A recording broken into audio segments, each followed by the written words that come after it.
Hey, it was Adam Text, but now one here back with another episode for this week's 3 and Only 3. I think this is episode 7. I'm not too sure. I lost count after last week's. Now, last week, I still have yet to post the winners for the giveaway.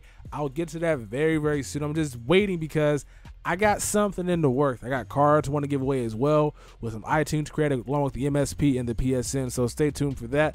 I'll hopefully have the announcement for that probably this weekend. So you guys who entered into the giveaway are still eligible on the other videos, so go ahead and leave your comment if you guys didn't do that. So let's get right into this topic for this 3 and Only 3 for today's video. And this one is kind of interesting because I was talking to Victionary and my buddy Elijah about this. I was like, you know what NFL wide receiver's talent is getting wasted? Andre Johnson. The Texans have just like completely made Andre Johnson into nothing. Like Andre Johnson coming out of college was a really good receiver. Now he's still really good. He's still really good, an amazing receiver, but they wasted his years in Texas by giving him a bunch of guys that are like he's put like Matt Schaub's his best quarterback. Like, that's pretty bad. That guy has not had a top tier quarterback throwing him the ball to make that guy even better. So that prompted me to ask, what 3 and Only 3 NFL teams are wasting players' talent right now? It's an interesting question because you got a lot of teams you can choose. A lot of guys who are getting up there in age who have not been on a competitive team their entire career. Andre Johnson is one of them. He's one of the guys on my list. But in the comments section below, let me know what 3 NFL players have had their career just being wasted by bad teams. So let's get into my list right now. So number 1 on my list is going to be Andre Johnson. I mentioned him earlier. I mean, he's a great receiver. He's probably going to be a Hall of Famer, but like he might not even be based off the NFL numbers because like they're very, very strict about it. Actually, I think he is. I think his numbers are better than Hines Ward, if I'm not mistaken. But like that guy has been on such bad teams out there in Texas. Like his best quarterback, I said earlier, was Matt Schaub. Like that's crazy. And then the Texans were going to draft Bridgewater, and then the Vikings came in and swooped him, and that would have been probably one of his like better quarterbacks he played with out there in Texas. And he's out there playing right now with Ryan Fitzpatrick, Case Keenum, like TJ Yates. Like like really, you're gonna give this guy a bunch of low level, I don't want to say low, a bunch of not so great quarterbacks, and they're just wasting him out there in Houston. The guy was the top recruit coming out of Miami. I wonder if Andre Johnson can go back and be like, you know what, I don't want to go to this team because I feel like Andre Johnson was on a team with a quarterback that's not terrible.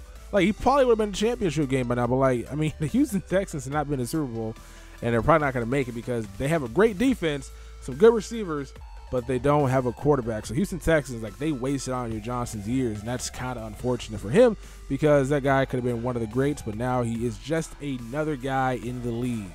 The second team I find guilty of wasting a player's talent, I'm going to find the Detroit Lions guilty on that one just because they are wasting Megatron. Calvin Johnson, an amazing receiver. Some might say even the best wide receiver in the NFL.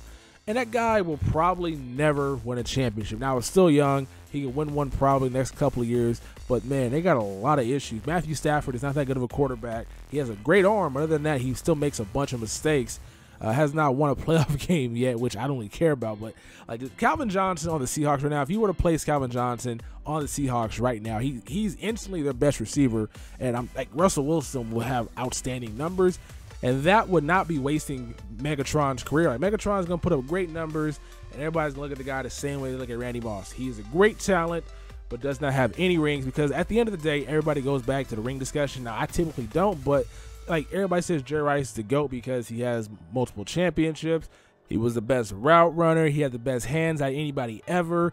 And then when it comes to Calvin Johnson, they may say the same things, but because he does not have any jewelry, he automatically becomes, just another 6'5" guy that did not lead his team to any wins. So the Lions right now are really like in purgatory kind of sort of because if they don't win like a championship in the next couple of years, like Calvin's like 27. Like it needs to happen soon because 6'5" in the league right now where everybody's going low, his career is not probably going to be long for the league because you see how Gronkowski gets tackled. Gronkowski's like 6'7", and guys go at his knees because they have to. Calvin Johnson's kind of the same specimen, just big as hell, and tackling over high is not a good look. So something needs to change because if that man stays in Detroit any longer, I'm telling you, man, he's not going to be doing any winning anytime soon, and that's not good for him because he needs to win pretty much now. He's almost in the prime of his career, maybe falling out of his prime. And having a quarterback like Matthew Stafford, who is turnover prone, having a defense that is very, very penalized, like that's not going to help this guy do any relevant winning. So something needs to happen. And on to the last one. Now, this one's kind of difficult because there are a lot of guys I can go with. I wanted to say Adrian Peterson, but the Vikings have got a lot of Adrian Peterson. His career is being wasted in Minnesota, but he's pretty much deity up there in Minnesota. He's one of the best halfbacks in the league, maybe the best halfback of all time. And the fact that he has had many rushing seasons for over 1,000 yards with that team, I can't really crucify him too much because they have been in the playoffs. He did fumble the ball, I think, 3 times in the national championship game, in the NFC, the championship game against the Saints. He fumbled, I think, 3 times, which cost him that game. Also, he was in the playoffs recently as well. He came back from a torn ACL, had an amazing season. So I think Adrian Peterson cannot make this list. Larry Fitzgerald can also make this list because that guy, outside of Kurt Warner, has not had really good quarterbacks. That's kind of crazy. That guy is an amazing receiver, but he is being handcuffed by his bad quarterback play. Like, that's crazy. So he can also be a guy that you would say, but I'm going to go with my team, the Panthers. And I'm going to say that the Carolina Panthers are wasting Cam Newton's young career right now. Now, this may seem blasphemous. He just got in the league like 4 or 5 years ago. But that dude has been hit more than a lot of quarterbacks. He pretty much is an extra running back. Like, it's crazy because he's their franchise quarterback. But yet you don't see franchise quarterbacks like Russell Wilson or guys like Tom Brady, Andrew Luck, guys who are of that type of skill set getting hit 500 plus times. Hell, even Andy Dalton, who is not as good as Cam, does not get his hit as much as Cam. Now, Cam does bring it upon himself by running the ball a lot, not sliding, by diving forward for extra yardage, but some of the stuff is also on the general manager and the coaching staff because he still runs that Oregon-style offense, which is probably not going to win a championship in the NFL. So he's getting the ball a lot. He is the team's best running back, so by that reasoning, he gets the ball a lot more than Jonathan Stewart, DeAndre Williams, Fossey Whitaker, and Chris Oba and Obi-Wan Kenobi. That guy right there, like, he gets the ball a lot because the running backs on that team is not good, and the offensive line on that team, besides Ryan Khalil, aren't that good at all. He also has no receivers, so when nobody's open, he gets hit more. Like, it's just a big old cluster bleep,